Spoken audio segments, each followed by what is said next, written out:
ನಮಸ್ಕಾರ ಸ್ನೇಹಿತರೆ, ಮುಂದಿನ ದಿನಗಳಲ್ಲಿ 40ರಿಂದ 50 ಡಿಗ್ರಿ ಸೆಲ್ಸಿಯಸ್ಸಷ್ಟು ಶಾಖ ತರಂಗಕ್ಕೆ ಸಿದ್ಧರಾಗಬೇಕಾಗುತ್ತೆ. ಯಾವಾಗಲೂ ನಿಧಾನವಾಗಿ ನೀರು ಕುಡಿಯಿರಿ. ತಣ್ಣೀರು ಅಥವಾ ಐಸ್ ನೀರನ್ನು ಕುಡಿಯುವುದನ್ನು ತಪ್ಪಿಸಬೇಕು.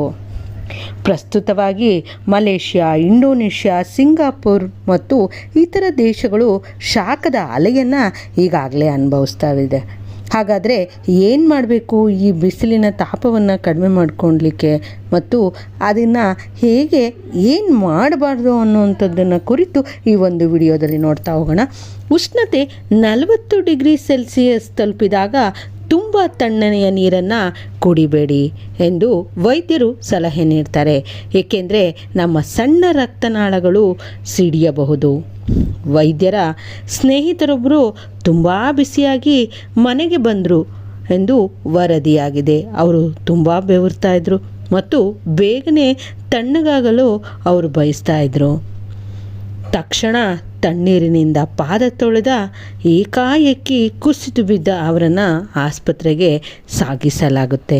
ಹಾಗೆ ಹೊರಗಿನ ಶಾಖವು 38 ಡಿಗ್ರಿ ಸೆಲ್ಸಿಯಸ್ ತಲುಪಿದಾಗ ಮತ್ತು ನೀವು ಮನೆಗೆ ಬಂದಾಗ ತಣ್ಣೀರು ಕುಡಿಯಬೇಡಿ.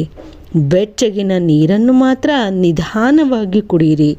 ಬಿಸಿಲಿನಿಂದ ಮನೆಗೆ ಬಂದರೆ ತಕ್ಷಣ ಕೈಕಾಲು ತೊಳೆಯಬೇಡಿ. ತೊಳೆಯುವ ಮುನ್ನ ಅಥವಾ ಸ್ನಾನ ಮಾಡುವ ಮೊದಲು ಕನಿಷ್ಠ ಅರ್ಧ ಗಂಟೆಯವರೆಗೆ ಕಾಯಬೇಕಾಗುತ್ತೆ. ಯಾರೋ ಶಾಖದಿಂದ ತಣ್ಣಗಾಗಲು ಬಯಸ್ತಾ ಇದ್ದರೆ ಮತ್ತು ತಕ್ಷಣವೇ ಸ್ನಾನ ಮಾಡಿದರೂ ಸ್ನಾನ ಮಾಡಿದ ನಂತರ ಆ ವ್ಯಕ್ತಿಯನ್ನು ಆಸ್ಪತ್ರೆಗೆ ಸಾಗಿಸಬೇಕಾಗುತ್ತೆ. ಅಲ್ಲಿ ಅವರ ಆರೋಗ್ಯವು ಹದಗೆಟ್ಟಿತ್ತು. ಆಗ ಬ್ರೈನ್ ಸ್ಟ್ರೋಕಿಗೆ ಅವರು ಒಳಗಾಗ್ತಾರೆ. ದಯವಿಟ್ಟು ಗಮನಿಸಿ, ಬಿಸಿ ತಿಂಗಳುಗಳಲ್ಲಿ ಅಂದರೆ ಬೇಸಿಗೆಯಲ್ಲಿ ನೀವು ತುಂಬ ದಣಿದಿದ್ದರೆ ತಕ್ಷಣವೇ ತಣ್ಣನೆಯ ನೀರನ್ನು ಕುಡಿಯುವುದನ್ನು ತಪ್ಪಿಸಿ. ಏಕೆಂದರೆ ಇದು ರಕ್ತನಾಳಗಳು ಅಥವಾ ರಕ್ತನಾಳಗಳನ್ನು ಕಿರಿದಾಗುವಂತೆ ಮಾಡ್ತದೆ ಮತ್ತು ಪಾರ್ಶ್ವವಾಯುಗೂ ಕೂಡ ಕಾರಣವಾಗ್ತದೆ. ಅಂದರೆ ಸ್ಟ್ರೋಕ್ ಆಗುವಂತಹ ಸಾಧ್ಯತೆಯೂ ಕೂಡ ಹೆಚ್ಚಾಗಿರುತ್ತೆ. ಹೀಗೆ ಈ ಒಂದು ವಿಷಯವನ್ನು ದಯವಿಟ್ಟು ಇತರರಿಗೆ ನೀವು ತಿಳಿಸಿದರೆ ಇನ್ನಷ್ಟು ಎಲ್ಲರಿಗೂ ಸಹಾಯ ಆಗಬಹುದು ಅನ್ನುವಂಥದ್ದು ನನ್ನ ಅನಿಸಿಕೆ. ಧನ್ಯವಾದಗಳು.